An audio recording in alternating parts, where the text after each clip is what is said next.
Ulama yang mana? Kita jawab, aku mah manut gurumu. Aku tak melu ulama sing wis cetha. Lah kalau urusan nasihat, saya mau dengar nasihat dari semua orang, betul enggak? Ya urusan nasihat, dari pencuri pun kalau kasih nasihat ya kita dengar. Dari orang yang jahat sekalipun ngasih nasihat kita dengar. Kita enggak beda-bedakan nasihat, tapi kalau hukum lain. Kalau urusan hukum, cara sholat, cara puasa, cara zakat, cara haji, cara umroh, dan cara-cara yang lain dalam ibadah, maka kita ikut ulama. Dan ulama kita namanya cuma satu yang kita ikuti. Dari yang 4, untuk kita ikut yang 1, yaitu Imam Syafi'i. Jadi nanti kalau kita ditanya, kowe sholat balik Al-Quran dan Sunnah, kita jawab iya, tapi melu Imam Syafi'i. Jadi sholatku yomuni usolli, sholatku yomuni Allahumma hdini fiman hadait, sholatku yang nganggo Sayyidina Muhammad, soale aku manut Imam Syafi'i. Tuntunane endi? Tako'o Imam Syafi'i, selesai. Paham? Ya, aku manut ulama. Soalnya Al-Quran ngomong, fas'alu ahla dzikri in kuntum la ta'lamun. Kalau kamu enggak ngerti, tanyalah kepada ahli zikir. Ahli zikir adalah ulama. Saya pilih ulama yang ahli zikir Imam Syafi'i. Soalnya Imam Syafi'i dari umur 7 tahun udah hafal Al-Quran. Sudah tahu maknanya, ngerti tafsirnya. Dan Imam Syafi'i 1 hari khatam Al-Quran dua kali. Belum lagi kegigihan dalam ibadahnya, ngelamunnya saja itu deres Al-Quran. Beliau orang yang untuk ketemu satu hadis, Imam Syafi'i itu jalan kaki selama 2 bulan, cuman pengen cari satu hadis. Dadi wis mudeng dalile ki Imam Syafi'i. Yen aku orang mudeng dalile, dadi tinggal manut karo Imam Syafi'i. Jadi kalau ditanya, salat kok nganggo usolli? Jawabannya, kuwi lak sing ngomong Imam Syafi'i, ora mungkin keliru, selesai. Loh itu ndak ada tuntunannya, lak miturut jenengan. Karepmu. Kalau saya ikut Imam Syafi'i, no Arab salah no nulis so Imam Syafi'i keliru, monggo. Silahkan nulis begitu, paling lah dikeroyok internasional.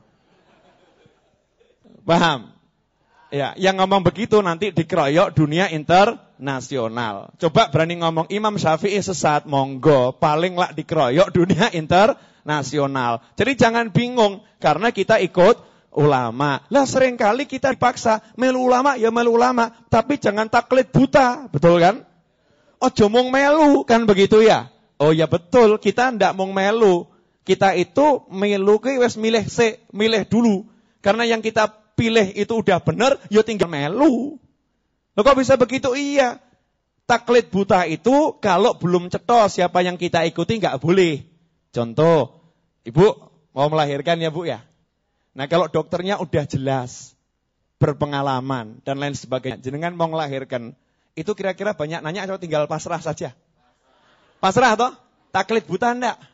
Ya taklid buta, tapi itu namanya bukan taklid buta, lawang udah ngerti dokternya seperti apa. Enggak perlu was-was. Lain halnya lulusan anyaran, jenengan pasien nomor 1. Nah, itu dakdikduk, jangan asal percaya. Soalnya dokternya ini belum bisa dijadikan pegangan. Soalnya anyaran.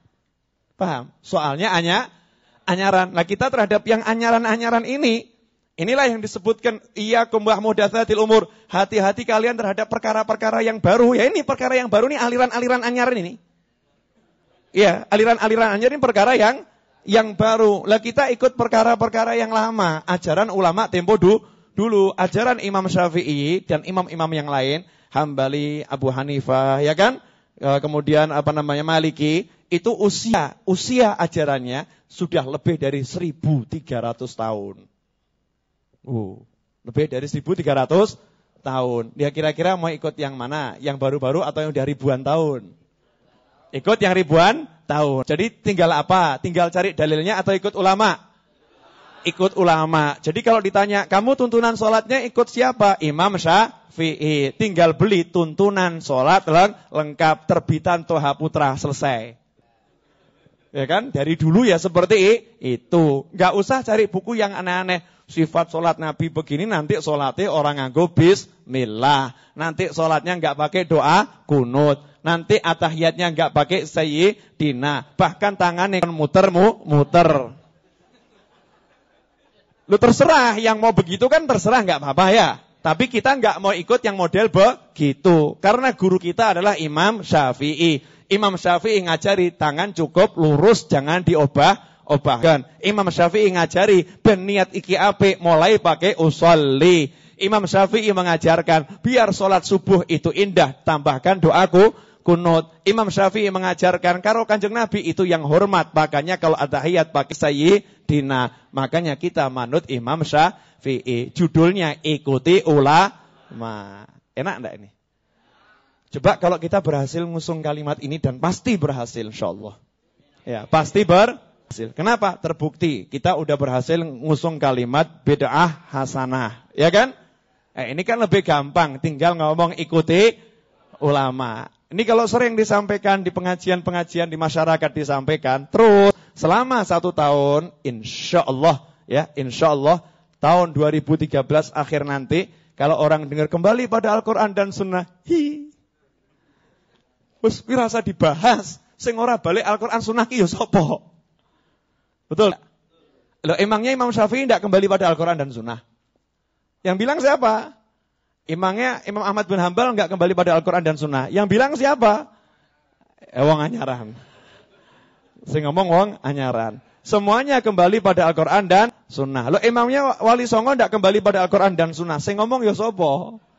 Ya kan? Mungkin ilmumu hurung nyanda. Quran sing mbok waca kuwi, tafsire kuwi hurung tekan. Makanya kamu enggak ngerti dari mana Wali Songo kuwi dalil Qur'annya, dalil sunnahnya. Atau wis dikandani tapi ra gelem ngrungokke, enggak mau dengarkan, enggak mau percaya, tetap ngeyel. Maka hasilnya kita cukup jawab karepmu. Mau begini boleh, mau begitu boleh. Tapi kalau kita maunya seperti seperti yang diajarkan oleh Wali Songo, Imam Syafi'i, Imam Ahmad bin Hanbal dan lain sebagainya. Di Indonesia mazhab kita adalah Imam Syafi'i. Di Asia mayoritas mazhabnya adalah Imam Syafi'i. Loh, tahu ada orang yang sholat tidak pakai bismillah, ya enggak apa-apa, mazhabnya bukan Imam Syafi'i. Dia manut Imam Hambali, Maliki, ya tidak jadi masalah. Kalau kita manutnya Imam Syafi'i, enak loh sebetulnya. Kalau semua orang jadi ikut ulama, kan enggak ada sing ngenyek-ngenyek toh. Aku manut guruku Imam Syafi'i. Lah kowe sapa? Imam Hambali, oh selesai. Bolo yuk salat Allahu Akbar, mlebu surga bareng yuk. Oh, enak. Orang neraka. Ngeri. Lah kenapa saya masuk neraka? Lah kowe salat mau nganggo bismillah neraka. Naudzubillah min dzalik. Nah, ini kita coba bawa kedamaian dengan ngusung kalimat ikuti ulama. Kalau orang itu udah ikut sama ulama enak. Ya, orang dulu coba ikut ulama enggak? Ikut ulama, dikit-dikit kembali pada ulama, dikit-dikit kembali pada ulama. Itu orang-orang terdahulu. Nah, hadirin yang dimuliakan Allah Ta'ala. Coba sebentar, saya biar fokus. Ini jam nggak terasa, soalnya tiba-tiba sudah jam 9:30. Ya, tiba-tiba udah jam 9:30. Berarti kurang setengah jam. Kok cepet ya? Ya, monggo diunjuk pedangnya. Bu, udah dapat belum, Bu? Udah habis. Kapan toh ngeluarkannya? Ngeluarkannya kapan, Bu? Hah? Oh, dari tadi. Saya kok nggak dikasih tahu. Nyantai ya, nyantai. Jadi alhamdulillah meskipun hujan banyak yang rawuh. Nah, 11 November jam 8 pagi Masjid Agung Surakarta, yang mau nikah tolong ditunda atau dimajukan. Ya, ibu-ibu ada yang mau melahirkan, tolong sebelum itu lahirnya atau sesudahnya ya. Kalau bisa sesudahnya, jadi tanggal 11 tetap hadir. Anaknya yang mau sunat, monggo sekalian dibawa ke sana. Setelah sunat dibawa ke sana ya. Jadi biar dapat barokahnya orang banyak. Nah, hadirin yang dimuliakan Allah Ta'ala. Syukur-syukur ada yang mau nikah. Boleh itu nikah di sana nanti. Tinggal laporan sama pengurus Masjid Agung ya, mau nunut nikah di situ ya. Di acara, boleh, asyik. Nikah yang menyaksikan insyaallah belasan ribu orang, kemudian nggak usah buat makanan ya toh ya. Nggak usah buat minuman. Udah, pokoknya bondo menungso kok selesai. Enak lah itu. Enak, keren, ya kan, didoakan orang banyak. Ayo, siapa ayo? Ada ndak di sini? Wallahu a'lam. Siapa tahu nanti. Nah, hadirin yang dimuliakan Allah. Ini kalau kita berhasil dan insya Allah pasti berhasil, ya. Insya Allah pasti berhasil, maka kita akan mendapatkan pahala yang luar biasa. Ya. Alhamdulillah, saya udah keliling di Solo dan sekitarnya. Dari desa ke desa, dari kampung ke kampung. Saya bisa merasakan Solo dan sekitarnya itu cenderung sekarang aman dari akidah yang ruwet-ruwet. Ya kan? Coba jenengan yang tinggal di desa-desa paham. Kalau dulu tuh terasanya abot gitu ya. Kalau sekarang udah enteng, kan seperti itu. Nah, sekarang kita genjot ilmunya, sekarang kita munculkan. Mulai sekarang kita selama 1 tahun akan mengajarkan cara sholat, cara wudhu gitu kan. Tapi miturut ulama. Loh, kok miturut ulama? Kenapa? Karena yang paham Al-Quran, paham hadis ada ulama. Yen aku ki wong bodoh ora mudeng. Lah jenengan yen rumangsa pinter ya karepmu, tapi aku ora gelem melu. Soale jedule wong rumangsa. Orang yang rumangsa ki berarti bodoh. Betul kan? Rumangsa pinter kan berarti bodoh. Nek rumangsa bodoh berarti pinter. Lah kita rumangsa bodoh atau pinter? Bodoh berarti kita pinter. Hadirin yang dimuliakan Allah Ta'ala. Ini kalau kita berhasil dari desa ke desa, dari kampung ke kampung, dari kota ke kota ya. Solo dan sekitarnya ini, satu Karsidenan Surakarta, kita dengungkan kalimat ikuti ulama. Mulai kita ajarkan wudhu menurut Imam Syafi'i. Sholat menurut Imam Syafi'i. Dan seterusnya menurut Imam Syafi'i. Hasilnya seKarsidenan Surakarta kita bisa menghidupkan kembali madhab Syafi'i. Ini tugas kita bareng-bareng nih. Tapi lucunya begini. Ini survei membuktikan ya. Yang ngakunya Ahlus Sunnah wal Jamaah, doyan tahlil, doyan dzikir, doyan sholawat. Bagus kan? Bagus. Ditanya mazhab apa? Syafi'i. Doyan kunut? Doyan, tapi enggak hafal. Betul atau betul? Terus kalau sholat subuh enggak pakai kunut. Aneh atau enggak aneh? Siapa itu? Ya, jadi nanti programnya Raudhah akan menghidupkan cara sholat. Akan saya hidupkan lagi. Ya, nanti akan saya hidupkan lagi cara sholat. Walaupun mungkin tidak tiap hari. Silahkan ibu yang dari Magelang, monggo terlebet mawon bu. Terlebet. Mas Nuril di mana Mas Nuril? Ustadz Nuril. Tolong maju ke depan sini. Ada Mas Nuril? Kalau ibunya ada berarti anaknya ada. Masa ibunya datang sendiri? Ya, Mas Nuril. Ini Waalaikumsalam warahmatullahi wabarakatuh. Ini nurnya datang ini. Ini kan pas lampu mati ya. Belum nyala lampunya? Belum ya? Nah. Fadhal jelis. Nyantai aja. Ini tadi hujan deras. Kemudian lampu padam. Nah, kalimat ikuti ulama ini akan kita sebarkan terus dan kita akan hidupkan kembali madhab Syafi'i. Kita hidupkan. Kita nih yang jadi penghidupnya. Ya, mau enggak? Berjuang bareng saya menghidupkan madhab Syafi'i. Ya, bareng menghidupkan madhab Syafi'i. Madhab Syafi'i sudah hidup, tapi akan kita angkat lagi ya. Kita sadarkan masyarakat akan kehidupan bermadhab. Karena selama ini tadi kelabui. Enggak boleh ikut madhab, tapi suruh ikut orang-orang yang ikut Al-Quran dan Sunnah. Terus dianggap sing melu madhab iki berarti orang melu Al-Quran dan Sunnah. Padahal justru orang yang ikut madhab itu orang yang ikut Al-Quran dan Sunnah. Pertanyaan, zaman Nabi kan gak ada madhab tuh. Ini pertanyaan orang-orang ruwet ini. Ya kan? Zaman Nabi gak ada madhab. Kok sekarang pakai madhaban? Pakai madhaban. Nanti kan umat Islam jadi berpecah belah. Ya, kalau ikut Al-Quran dan Sunnah kan gak berpecah belah. Gitu kan? Kita pinter tapi bodoh. Kok bisa? Ya jelas. Justru kalau orang suruh kembali pada Al-Quran dan Sunnah, akhirnya timbul banyak madhab. Karena madhab itu judulnya hasil pemikiran. Nah kalau setiap orang kembali pada Al-Quran dan Sunnah, akhirnya justru banyak perpecahan. biar enggak banyak perpecahan, kembalilah kepada madhab. Karena madhab yang 4 ini hasil perumusan ulama. Sekian ulama menyimpulkan, kemudian dirumuskan jadi 4 madhab. Kalau kita kembali pada madhab, hasilnya justru kita memperkecil perbedaan pendapat. Beda pendapat gak jadi banyak, jadi cuma 4 golongan dalam hukum fikih. Sehingga umat Islam satu dengan yang lain justru semakin bersatu. Dan ada satu kaidah di antara penganut madhab. Madhab yang satu terhadap madhab yang lain saling menghormati. Tidak ada saling mencaci, tidak ada saling memaki. Itu dari tahun ke tahun, dari generasi ke generasi, dari abad ke abad seperti itu. Loh, zaman Nabi nggak ada madhab, sing ngomong ya sapa? Ingat gak?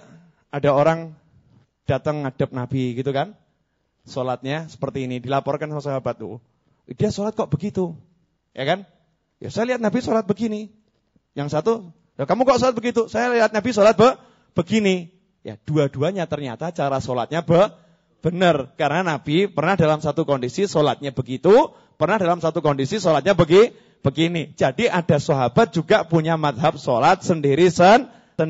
Itu sudah ada sejak zaman Nabi. Zaman sahabat dulu juga begitu. Ada yang ikut Sayyidatuna Aisyah, itu berarti madhabnya Sayyidatuna Aisyah. Ada yang ikut Sayyiduna Ali, itu madhabnya Sayyiduna Ali. Ada yang ikut misalnya Salman Al-Farisi, maka madhabnya Salman Al-Farisi. Siapa yang diikuti, itu jadi madhabnya. Lah kita semua ngikut Imam Syafi'i. Nah, kira-kira siap enggak ini ngusung ikuti ulama? Bisa enggak bawa angka 30.000? Ayo, yakin enggak? Yakinnya kok kurang ini? Ibu-ibu kurang yakin kelihatannya. Bu, biasanya itu kalau pengajian yang banyak ibu-ibu atau bapak-bapak? Nah, jenengan bisa enggak bawa 30.000 orang? Kok cuma insya Allah? Bisa enggak?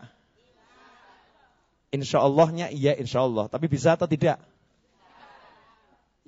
Coba saya mau nanya, ibu bisa bawa orang berapa kira-kira? Anak, bojo, putu, mantu, tonggo, ya kan? Ya coba masing-masing mikir, bisa bawa orang berapa? Kalau saya alhamdulillah loh, saya itu minimal ngajak 30.000 orang. Betul enggak? Nah, jenengan semua yang ngajak siapa? Siapa? Ayo. Nah, terus di majelis 11 November itu nanti kita akan bersama-sama mengawali majelisnya. Satu, sholawat ini akan kita baca, pasti. Ya kan? Wong ini cuma 10 menit selesai. Ya, kemudian apalagi? Ini yang paling oke. Sudah saya terangkan di selebaran-selebaran itu, pengumuman, jangan lupa bawa surat Yasin. Kita akan buat majlis Yasin Akbar. Jadi kalau yang datang 10.000 orang akan baca surat Yasin. Ya, baca Yasin bareng-bareng 10.000 orang. Kita bayangkan tuh malaikat datang berapa nanti? Spol gitu kan ya. Malaikat-malaikat berdatangan, ya kan? Wah, saya tuh pengennya kuburan-kuburan orang soleh sepi. Kenapa? Pindah semua ke Masjid Agung. Rohnya pindah ke Masjid Agung. Jadi kalau ada orang ziarah kubur para wali, itu dikasih tahu nanti di situ. Ojo neng kene, neng apa? Cek do pindah. Neng di Masjid Agung Solo. Kenapa? Ada undangan nih dari jamaah Raudhah. Arwah para wali diminta hadir ke sana. Kenapa? Diajak sholawatan, baca Yasin, cari ilmu bareng. Kumpul ke sana. Jadi kalau ngundang itu jangan nanggung-nanggung. Ngundang kok mong sing urip. Lihat tuh Nabi Muhammad SAW. Ketika sampai di Masjidil Aqsa, diundang semuanya. Malaikat diundang, arwah orang soleh juga diundang. Sehingga para nabi dan rasul, ruhnya semua kumpul di sana, sholat bareng. Coba bayangkan, kalau kita baca Yasin, kemudian arwah orang-orang soleh kumpul, malaikat kumpul, sekian banyak Yasin yang dibaca, terus kita ndonga, hutang lunas. Lunas enggak? Lunas. Jodoh dapat enggak? Dapat. Ya kan? Masalah selesai enggak? Selesai. Pengen punya hajat ini, kabul enggak? Kabul. Yakin. Ya kan? Baru 40 aja beres. Apalagi 10.000. Makanya jangan sampai enggak baca surat Yasin. Ya, bawa surat Yasin, baca. Yang berhalangan, ibu yang berhalangan, nanti ketika Yasin itu dengarkan saja. Ketika orang mendengarkan, pahalanya sama dengan orang yang membaca. Diniati ikut niatnya. Ikut nih niatnya. Buat yang berhalangan, bacanya dengan mendengarkan. Jangan terus ngelamun SMS-an. Ya, khusyuk semua mendengarkan. Nanti akan dapat. Nah, sekian ribu orang, atau sebelasan ribu orang, atau puluhan ribu orang, kita akan ajak baca Yasin. Acara ini akan berhasil kalau kita mau bersama-sama.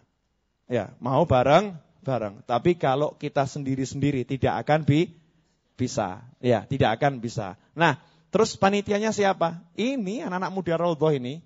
Cah bagus nubu. Yang ganteng di depan tuh. Ya, atau yang kurang ganteng. Atau yang setengah ganteng, ya. Atau yang belum ganteng. Ada yang belum ganteng, yang masih belum balik. Mungkin di sini ada. Mas Romi udah balik belum? Masih anak-anak itu, Bu. Ya, Muharrami. Nah, hadirin dimuliakan Allah. Siap 11 November? Siap ya. Nah, biar berhasil, maka saya akan turunkan satu ilmu malam hari ini. Turunkan satu ilmu ke jenengan semua. Sudah siap belum terima ilmu dari saya? Sudah, Bu. Lihat ke sana enggak kelihatan apa-apa loh, Bu. Nah, kalau lihat ke sini kelihatan saya loh, Bu. Coba noleh ke belakang, Bu. Lah. Ada saya toh. Ini soalnya lampunya masih mati, jadi layarnya mati. Tapi lebih aman begini daripada nanti kalau saya hidupkan semua jeglek-jeglek tuh ya. Nah, hadirin dimuliakan Allah. Sedikit.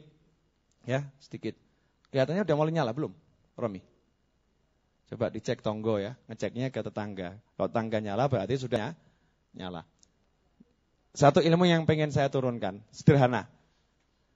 Semua punya hajat? Punya pengen? Punya harapan? Punya. Saya kasih contoh sederhana ya.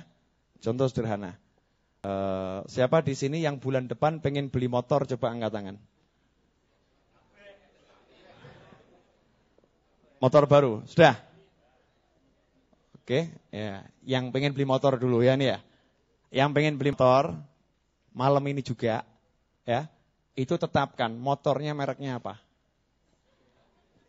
Pengen beli motor, merek aja belum ditetapkan kan nggak bisa. Ya, saya mau beli motor, misal Honda, gitu kan ya? Atau misalnya Yamaha.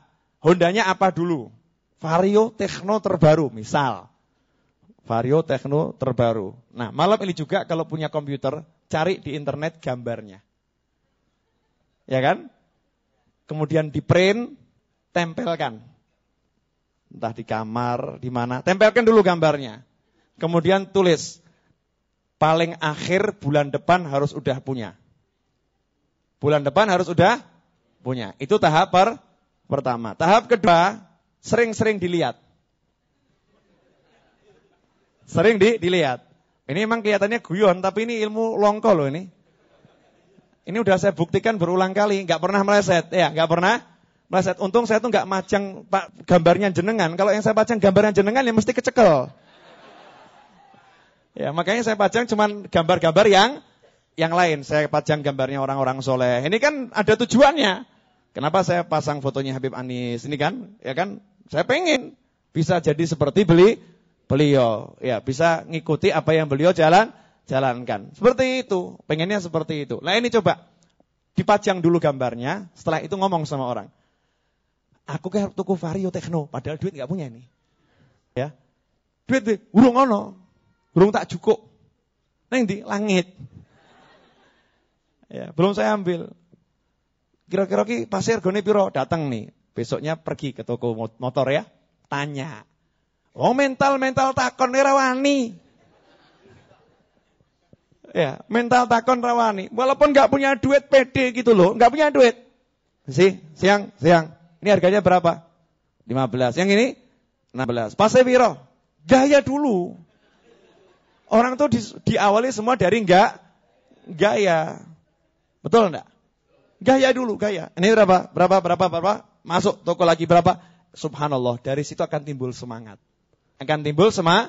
Semangat.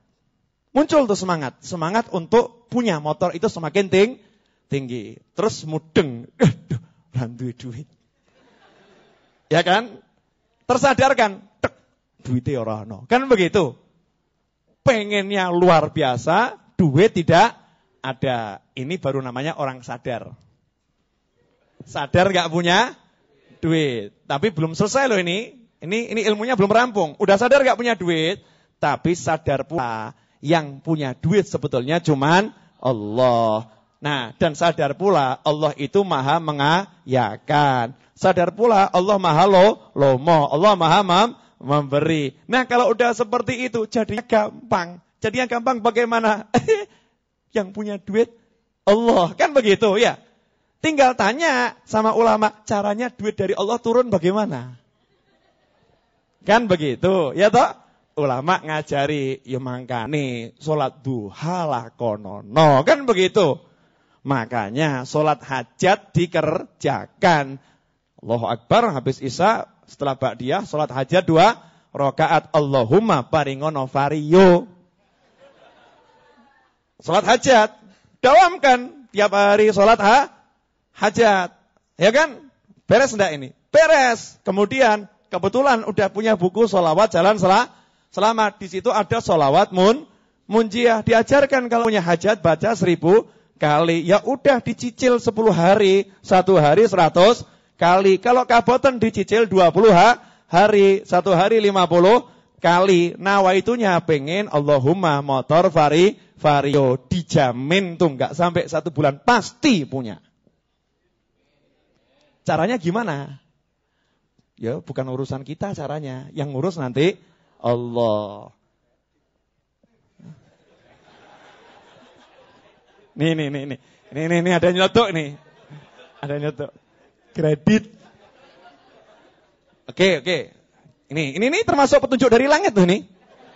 Saya nggak nerangkan tiba-tiba ada ulama yang nyelotok. Ini kan petunjuk dari langit ini.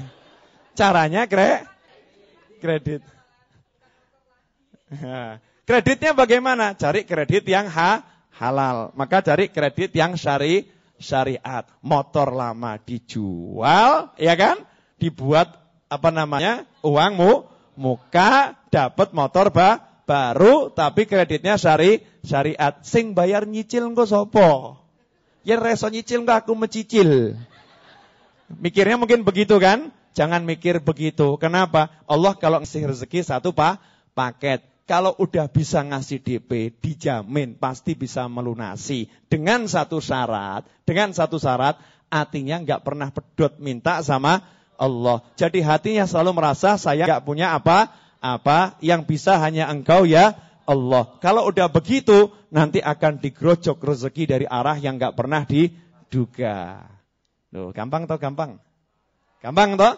Nah, judulnya cuman gini loh, Dream and Action. Wah, gaya ya Bu ya. Dream. Bu tahu dream, Bu? Bukan dream, bukan loh, Bu. Bukan, dream. Mimpi ya. And action. Kemudian beraksilah. Mimpi punya motor. Kalau enggak beraksi, mimpi, kali aksinya 0. Hasilnya apa? 0. Kalau mimpi 1, aksinya 10. Hasilnya berapa? 10. 1 kali 10 hasilnya 10. Nah, makanya kita perbanyak aksi. Aksinya yang banyak. Termasuk aksi itu tanya harga. Termasuk aksi itu sholat duha. Termasuk aksi itu sholat tahajud. Termasuk aksi itu sholat hajat. Aksi yang lebih cepat lagi kalau mau sodakoh. Itu cepat tuh. Benar nih. Dan sodakohnya semakin gede, bukan nilainya loh ya. Sodakohnya semakin gede, itu nanti hasilnya semakin besar. Ustaz, kok bisa orang sodakoh hasilnya dapat berlipat ganda tuh bagaimana? Saya kasih penjelasan sederhana. Di dunia ini ada 2 mental. Ngapunten nggih pakai bahasa kasar ya. Mental sugih, mental kere. Nah, kita nih yang mana ini? Ini mental sugih apa mental kere? Buktikan dulu. Kalau kita sodakoh mikir-mikir. Engko kok aku sok mangan apa? Ya, engko yen ditku entek piye? Gitu kan? Berarti mental sinten niku? Kalau sedekah enggak pakai mikir-mikir berarti mental. Kenapa? Karena dia mikirnya begini, saya memberi, Allah pasti ganti. Begitu kan? Berarti jiwanya kaya atau miskin nih? Kalau saya memberi, engkau itu ganti apa ora? Ini berarti kaya atau miskin? Nah, kalau miskin tuh kurang mantep. Kere. Bener rodok pedes ya Bu ya. Maksud saya, kita jangan mau punya mental yang seperti itu jelek. Dalam hadis disebutkan kadal faqru ayyakubna kufra. Hampir-hampir ya, yang namanya rasa takut miskin tadi itu buat orang jadi kufur. Jadi bukan kemiskinan, tapi takut miskin. Orang takut miskin tuh nanti bisa kufur. Bukan orang miskin loh ya. Orang yang takut miskin, ketoke sugih, tapi takut miskin. Akhirnya jadi pelit. Betul enggak? Tapi kalau orang yang enggak punya duit justru dikatakan sedekah yang paling utama saat kamu takut miskin, dalam arti yang ngetok iki jane ya mikir, sesuk ki mangane opo? Tapi terus dia yakin, wah jangan khawatir, Allah nanti akan memberi makan, ya kan? Dilawan sama dia, takhshal faqra wa ta'mul ghina. Masih pengin nabung, pengen punya uang yang banyak, dalam keadaan sehat bukan sakit. Orang sakit sedekah itu biasa, mikir mati soalnya. Biasa. Ini sehat, ya dia sehat. Kemudian dia sodakohnya itu nilainya besar. Kenapa? Yang sedekahkan itu uangnya hampir semuanya. Punyanya cuman itu. Nah, Allah akan membalas berlipat ganda. Jadi, saat kita sedekah, sebetulnya kita sedang membangun pola pikir. Ngapunten ya. Insyaallah ini bisa dipahami. Saat kita sedekah, kita sedang membangun alhamdulillah. Lampunya sudah nyala. Akhirnya nyala juga. Soalnya kita sabar. Sudah soundnya Mas biar ikut diesel jangan dirubah. Ya, jangan dirubah. Alhamdulillah. Habis sumuk sekarang sis. Ya. Ini aja yang biar nyala. Bisa nyala? Bentar nanti saya kembali ke situ. Yang sana udah dinyalakan? Ya, Bu nyantai ya ngajinya ya, jalan-jalan ya. Mulai sekarang akan saya budidayakan di Raudhah saya ceramah sambil jalan-jalan. Boleh ya? Jadi nanti sekali waktu saya tiba-tiba mencolot ke belakang gitu boleh? Nggak apa ya? Rodok nyeleneh sedikit boleh kan? Nyeleneh sing apik sambil nyopo yang lain biar enggak stagnan gitu terus kan nanti juga orang bosan. Alhamdulillah waktunya udah hampir. Lu cuman ngomong begitu kok. Waktunya udah hampir habis. Kraos mboten? Kalau sumuk lho niki, Bu. Lanjut. Jadi kalau kita pengen sukses tadi, nih, sedekah itu ternyata sedang membangun pola pikir. Pola pikir apa? Saya kaya. Jadi orang yang sedekah itu membangun pola pikir di dalam hati dan di dalam otaknya, di dalam alam bawah sadarnya, saya banyak harta. Karena dia yakin dia banyak harta, maka dia berani mengeluarkan. Kenapa? Karena hartanya dia itu bersumber dari hartanya Allah. Sedangkan gudangnya Allah enggak pernah sat. Lah kalau kita buka pintu kita ini ke pintunya Allah, otomatis rezekinya enggak pernah asat. Nah, orang yang enggak mau sedekah, orang yang pelit, dia sudah menutup pintu rezekinya Allah. Kenapa? Dia takut uangnya habis. Dia takut hartanya habis. Berarti gudang hartanya itu cuman sedikit. Di otaknya dibuat seperti itu. Dalam bahasa orang Jawa itu namanya sugesti. Lah kalau udah sugestinya begitu, maka nanti juga akan melarat beneran. Tapi kalau yang sugestinya, saya ini punya uang yang banyak, Allah itu maha kaya, berarti dia menghubungkan dirinya dengan kekayaan Allah, maka otomatis dia pun akan jadi kaya. Makanya enggak pernah judulnya orang rajin sedekah jadi melarat, enggak ada. Enggak pernah ketemu. Orang sedekah itu pasti kaya. Ada satu proses, Habib. Wah, ini model-model yang ngeyel-ngeyel dulu, Bu. Ya. Saya udah banyak sedekah. Tapi kok ya masih melarat.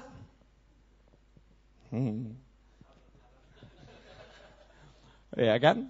Mungkin tambah aku melarat gitu kan? Sini. Sebentar. Coba kita hitung. Kue sugih apa melarat? Ini kalau mau hitung-hitungan ya. Ya. Cik duwe moto. Cik. Kuping normal. Untu utuh apa merodol? Utuh. Ya kan? Terus awak jantung sehat? Sehat. Lah ya oke nilainya berapa? Itu harganya mahal atau murah itu?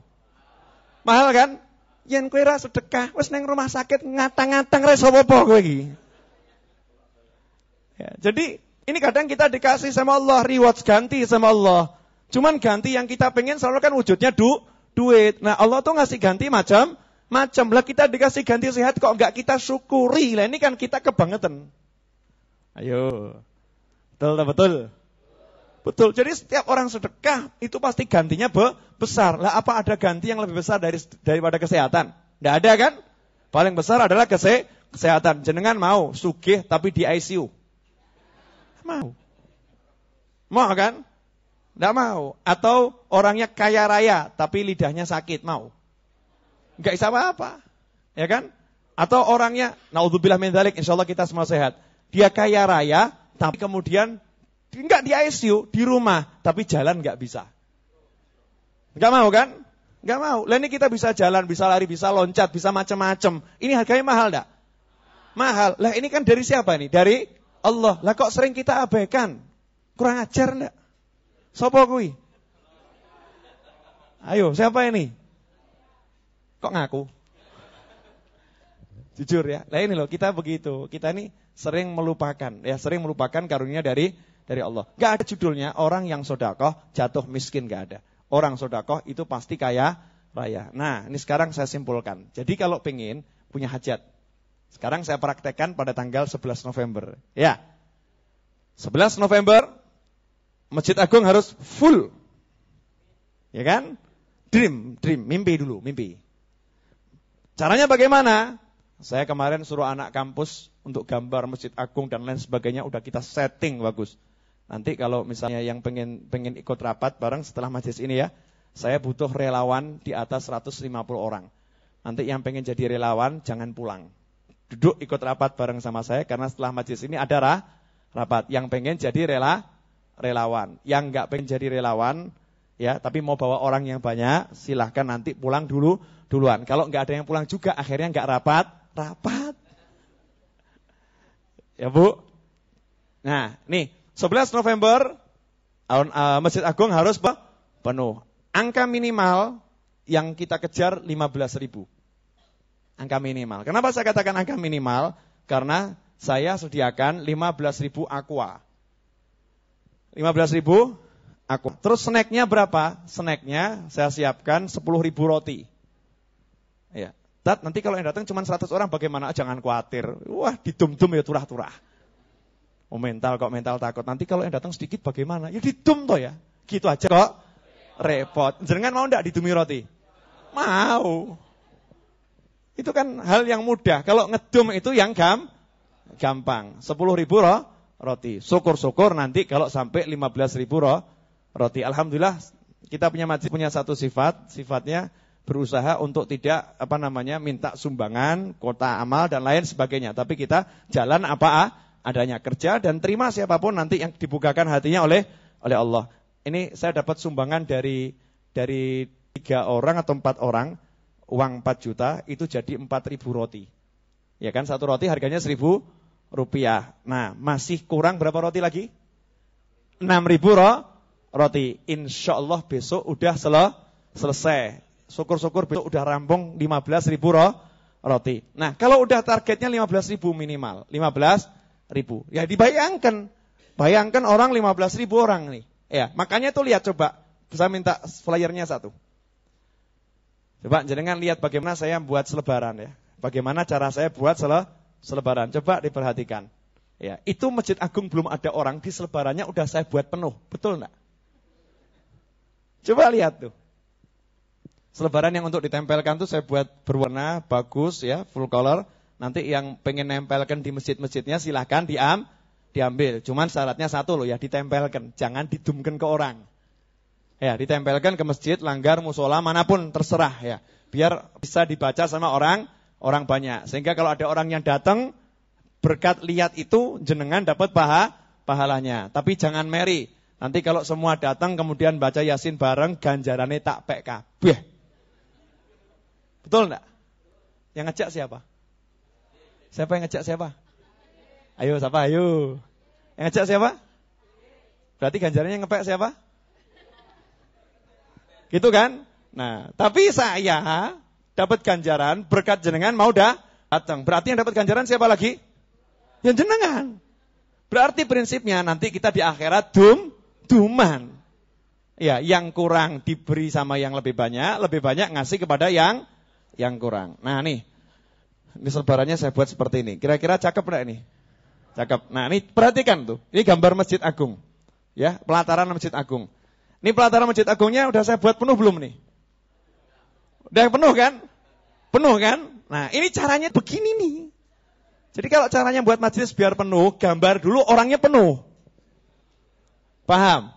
Ini metode, namanya innamal a'malu binniyat. Amal itu tergantung dari niatnya. Coba lihat, Nabi Muhammad SAW belum menikah dengan Sayyidatuna Aisyah, udah mimpi dinikahkan oleh Allah dengan Sayyidatuna Aisyah. Ditunjuki dulu gambarnya, ini loh istrimu. Kan seperti itu. Lah ini saya tunjukkan gambarnya, ini loh yang akan datang. Dijamin insya Allah 100%, 100% Masjid Agung penuh. Harus yakin. Ya, yakin penuh. Nanti kalau nanti enggak penuh gimana? Tidak ada planning enggak penuh. Enggak ada rencana enggak penuh. Jadi rencananya Masjid Agung penuh. Jadi jangan pernah ngomong gimana nanti kalau tidak penuh. Itu mental orang yang takut penuh. Karena kita enggak takut kalau penuh kan begitu. Ya, jadi gambar dulu Masjid Agung penuh. Ini kita akan amalkan apa yang saya sampaikan tadi. Ya, setelah dibayangkan Masjid Agung penuh. Bayangkan begitu kan? Dirasakan betul, kemudian mulai aksi. Aksinya apa? Nih buat flyer gini, selebaran gini kan? Ini aksi. Bagikan ke orang-orang, tempelkan. Aksinya apa lagi? Sampaikan lewat pengumuman. Aksinya apa lagi? Saya ajak jenengan-jenengan semua untuk ngajak orang banyak. Aksinya apa lagi? Aksinya dengan terus diberitakan lewat SMS, lewat Facebook, lewat macam-macam. Itu bagian dari aksi. Aksinya apalagi? Tidak lupa yang paling penting, minta doa. Minta doa. Makanya selalu doakan. Kita minta kepada orang banyak. Itu bagian dari aksi. Nah, semakin dekat aksinya harus semakin hebat.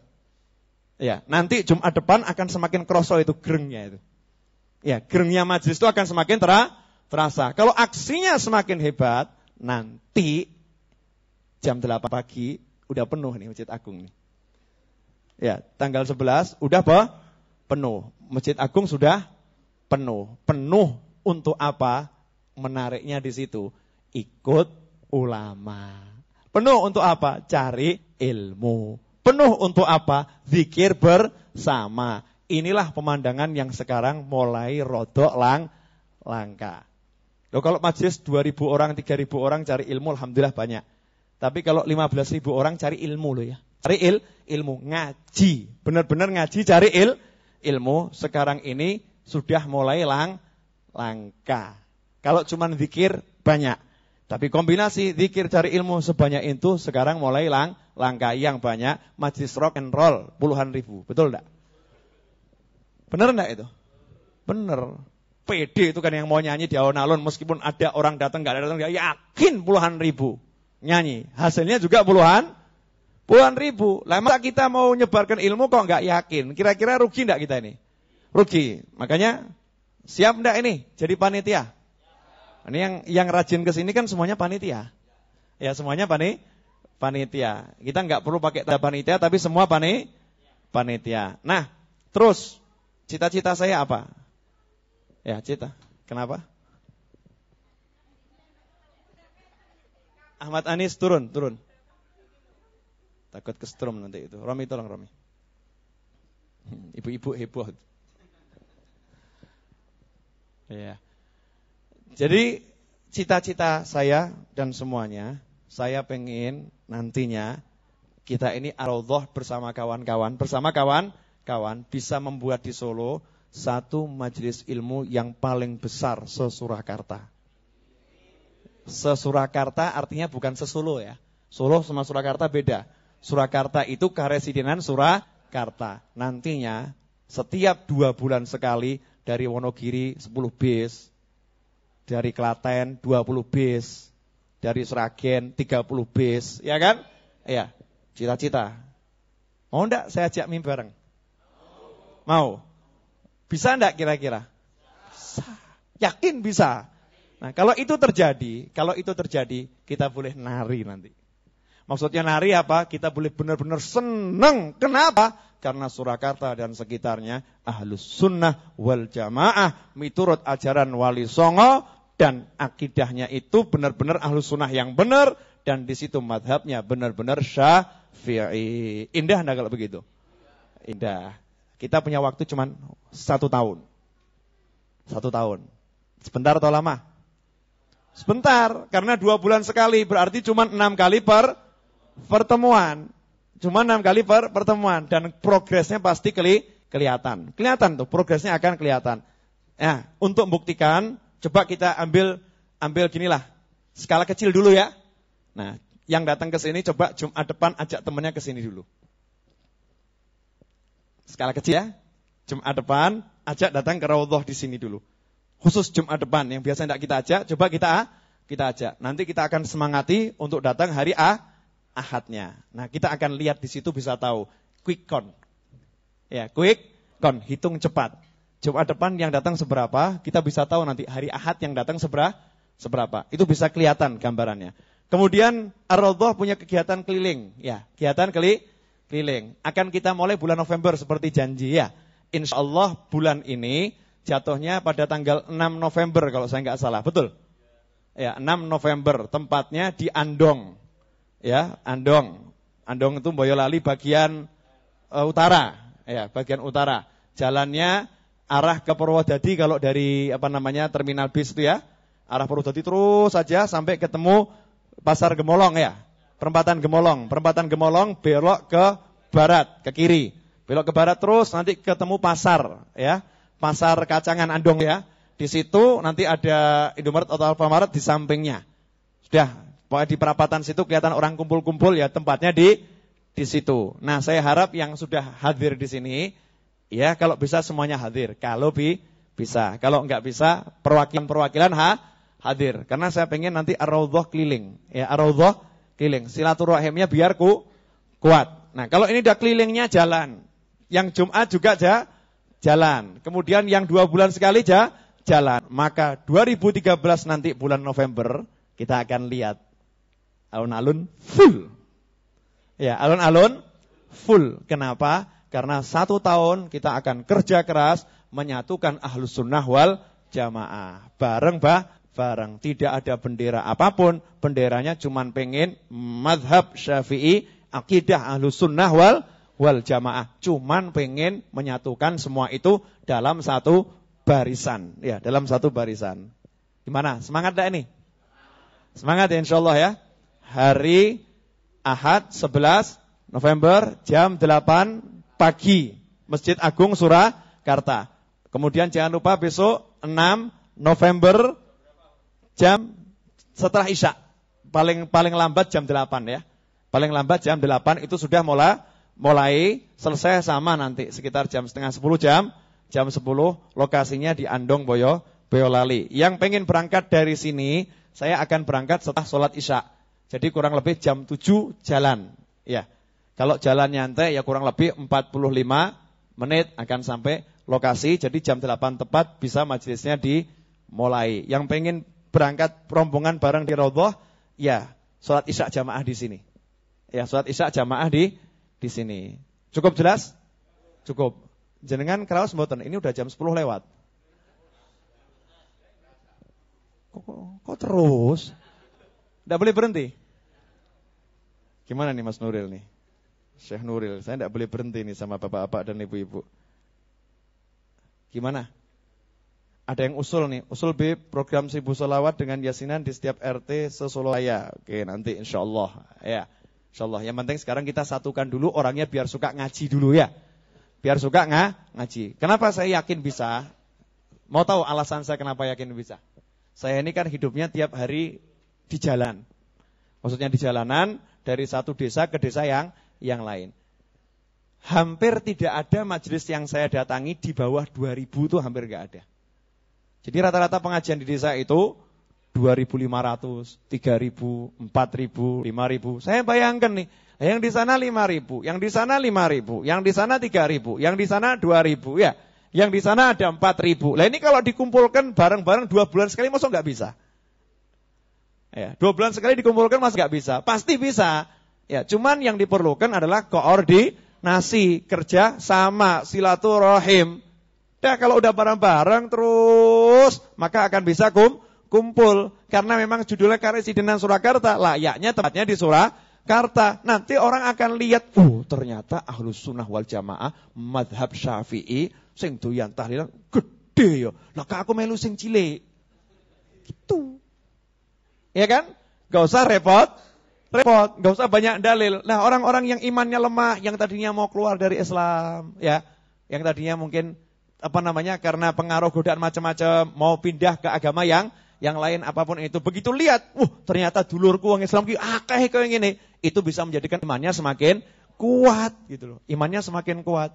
Jadi kita niatnya itu gede, bukan cuma niat itu. Kita pengen niat memperkuat Islam sehingga muslim ini jadi kuat tapi indah.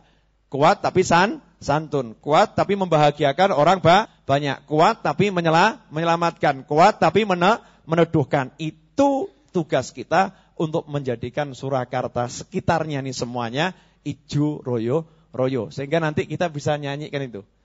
Cah angon tuh kan ya. Cah angon penek no blimbing kuwi. Itu nanti kita bisa nyanyikan bareng. Cukup jelas? Ada yang mau nanya enggak nih? Ada? Silahkan Bu. Iya silahkan, monggo. Langsung aja nanti saya terjemahkan.